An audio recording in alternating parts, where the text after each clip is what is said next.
शिवसेनेची जी खटला झाला त्यांनी पुन्हा चुकीचं आर्ग्यू केलं शिवसेनेच्या वकिलांनी. त्यांनी एका मिनिटात खटला संपला. 4-5 दिवसापूर्वी सुप्रीम कोर्टात झालं की खुणाजी सिन्हाची.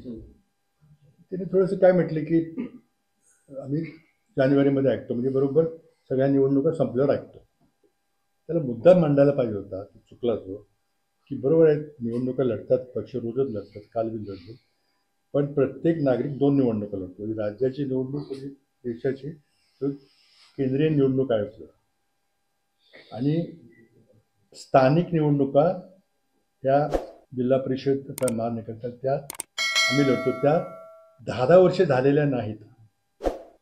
73 आणि 74ची घटना दुरुस्ती भाजप सरकारनं पाक मोडून काढलेली आहे.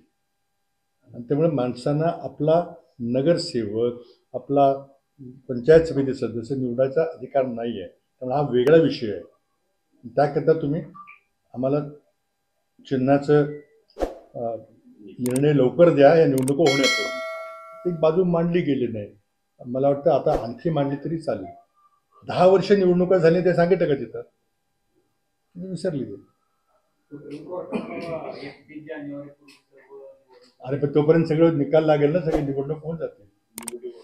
ते काय म्हटले, आम्ही जानेवारीच्या पहिल्या आठवड्यात ऐकू, त्यानंतर एकही निवडणूक नाही 5 वर्ष. हे टाइम टेबल कोणी ठरवलं?